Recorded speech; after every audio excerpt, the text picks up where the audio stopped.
Hi, Rod Fleming, the Philippines here. I'm sweating, it's hot, but we're going to do this one here. And this is going to be a regular YouTube only video. And it's the subject is, women were never oppressed, right? Women were never oppressed. Before we get into that, please, we do need the support, so please go into one of these sites I'm about to give you the addresses for and contribute a little something, you know. Become a member, buy a Ko-Fi, a coffee, whatever, doesn't matter. Just a little something. It means a lot. It means survival.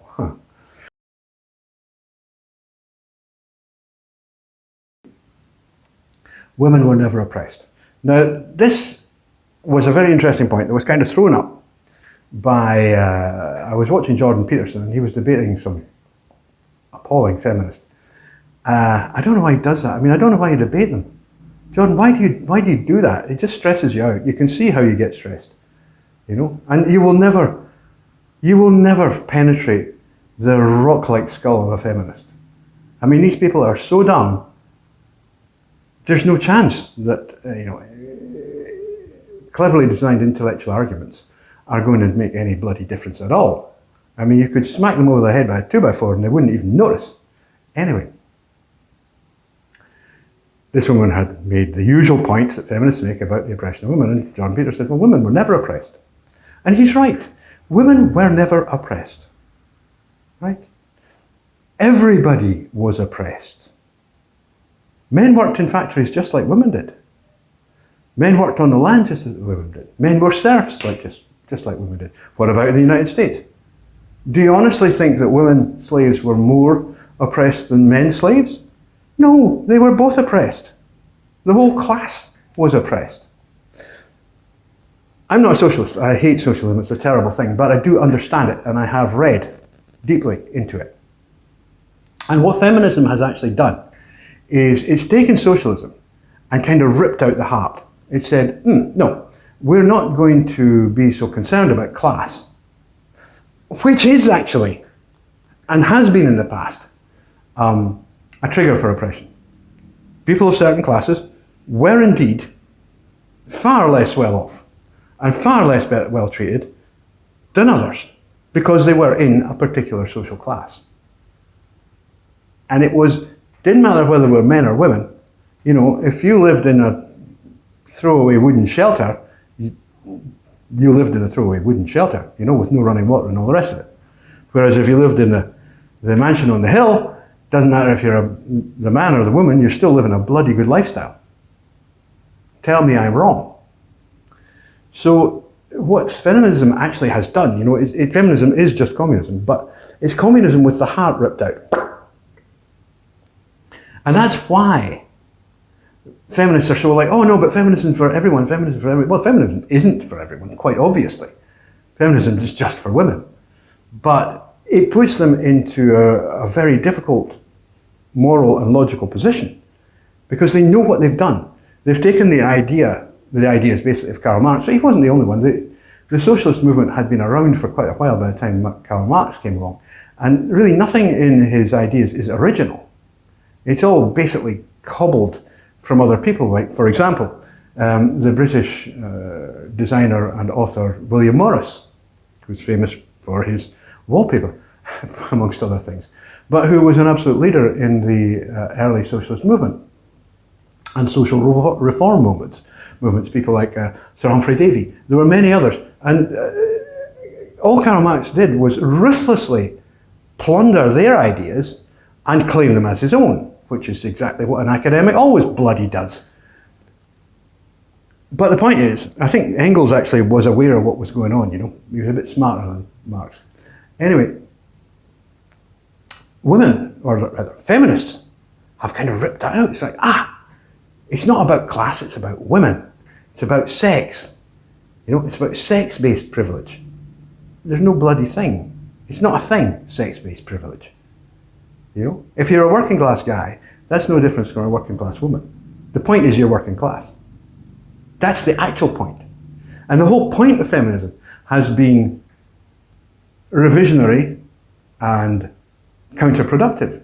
And actually, if you ask any communist, And I don't mean the champagne communists like AOC and these ones who really... if you ask an actual communist, and they'll tell you, yeah, that's absolutely right. We hate feminism because it took the heart of socialism, which is that the whole class is opposed to the other class. And what it's done is it's sown division.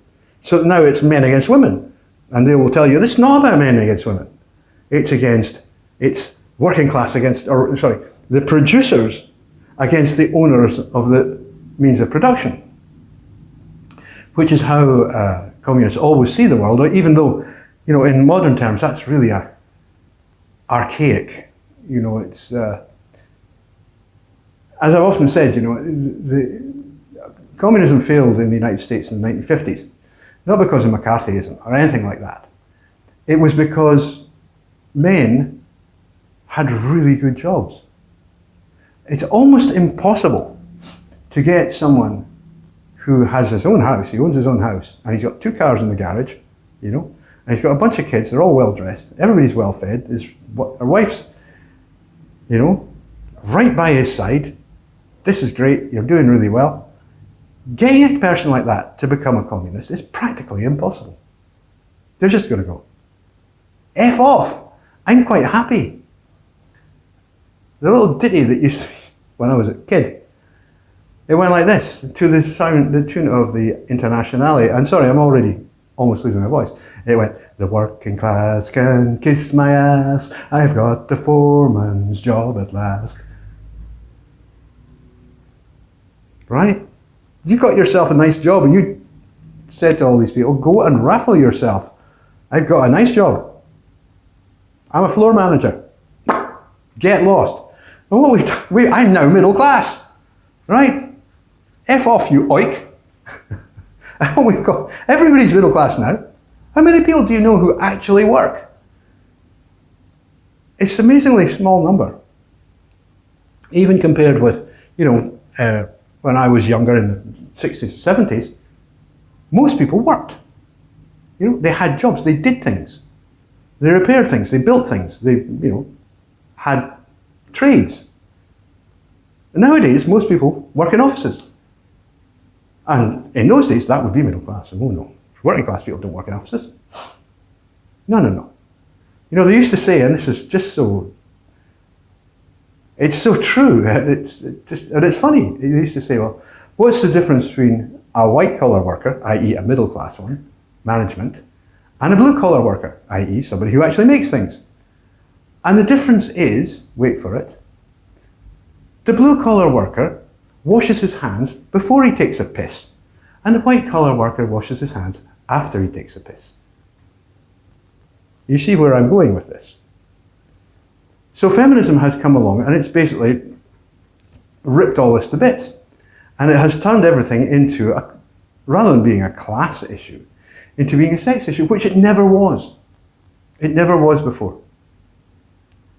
Before 1970, social movements were not, even first wave feminism, they were not sex-based, they were class-based. Now, like I say, I don't agree with any of them. I think that in the West we've gone far too far already, and we need to roll back a great deal of it.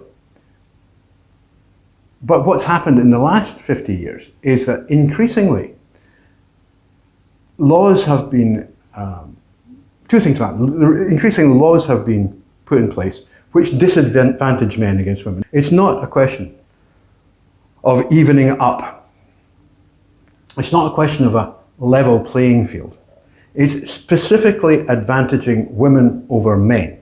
And the classic example, of course, is what I would call positive discrimination, but the Americans don't like that because it's too honest, And so they call it affirmative action, which was basically where you ensured that you hired more women than men,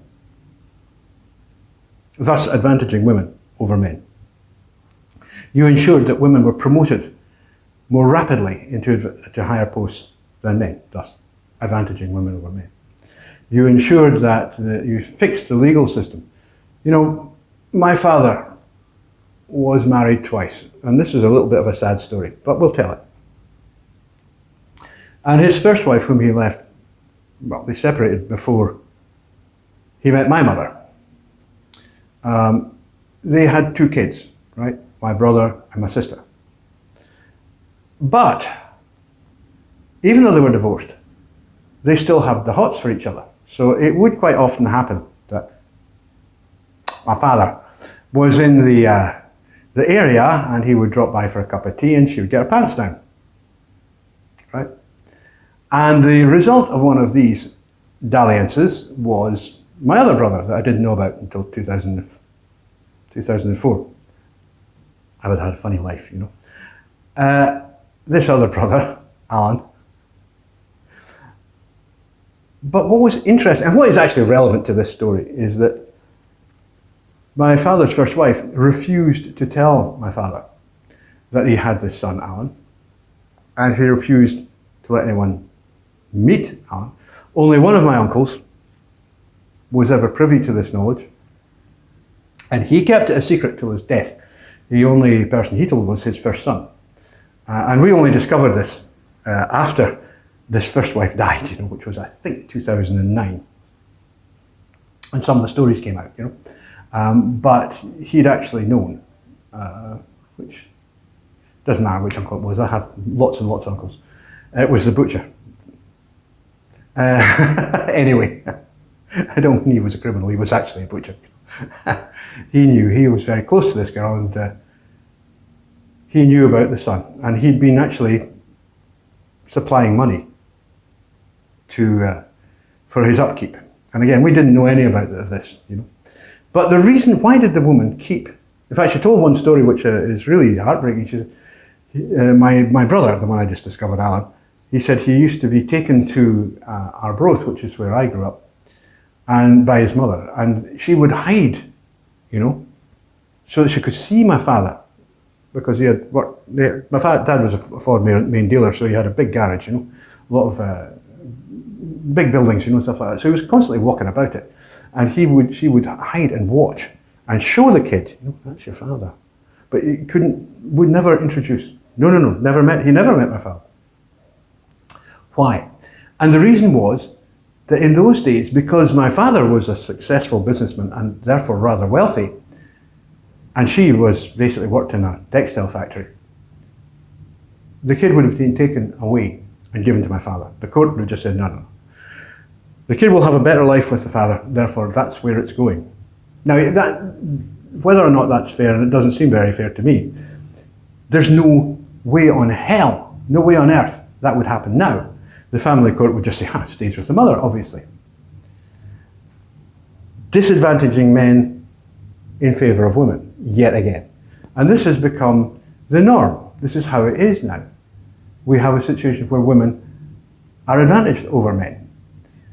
And all of this is, you know, when they argue for this, they will always refer to the situation where, you know, but formerly women were oppressed, which is a lie. Women were not oppressed. A class was oppressed, but not women. Within the class, women were not oppressed. If you go to traditional societies anywhere, you come here and you tell me these women are oppressed. You just come here and tell me they're oppressed. And this society is no different from the one that would have been normal in Europe, well, really until 50 years ago. So, say World War II, just to be safe. In Britain, it's a kind of a culture that my mother grew up in, my grandmother grew up in. The women were in charge. They were not disadvantaged. They were not oppressed. That's just a lie. People were oppressed as a result of their class, not as a result of their sex.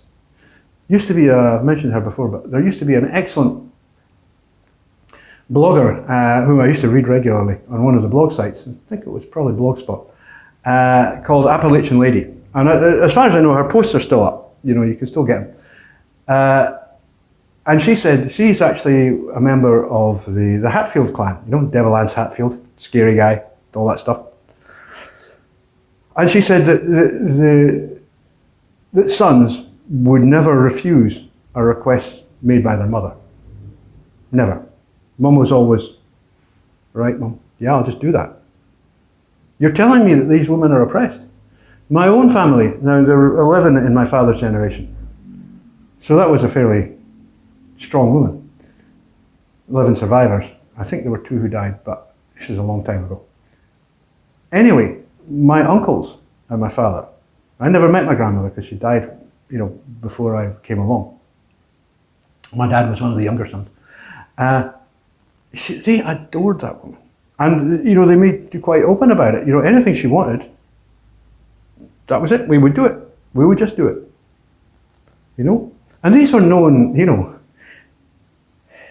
don't run away with the idea that my dad's family were wooses or anything like that, These were wild men. They were legends in Dundee, which they came from. And being a legend in Dundee takes some doing. I tell you, it really does. They were famous. You didn't cross any of them. You did not cross them. I mean, they weren't gangsters or anything like that, but they were tough. And there were 8 of them. 8 brothers. All for one and one for all, and you do not get in our way. Yet, and this is backed up by the sisters, in front of their mother, these men were kittens. They were absolute kittens. I'll tell you something else. My aunts, those 3 aunts in that generation, they were seriously tough women. If you'd said to any of them, something, you're oppressed because you're a woman, they'd have laughed at you. They would have laughed at you. Because women never were oppressed. I mean, okay, you might well argue that in certain cultures, we're not going to mention the name, but it begins with a 5-letter word beginning with I and ending with M. Yeah, women maybe are oppressed in that culture, although I think there's less evidence for it than you might think. But not in the Western cultures. Nowhere, not here. Women aren't oppressed here. Women have access to everything, education, jobs, everything they want, anything they want. They're not held back. Women here have lots of kids because they like lots of kids, for goodness sake. They like a house full of kids around them. That's what makes them happy. Lots and lots of kiddies. They're not oppressed. They're not having kids as an oppression, as because they're sex slaves to these terrible men. These are all lies. They're all feminist lies. And we need to stand up and tell the feminists, will you please just stop lying? Because we are fed up listening to it. See you next time. Bye-bye.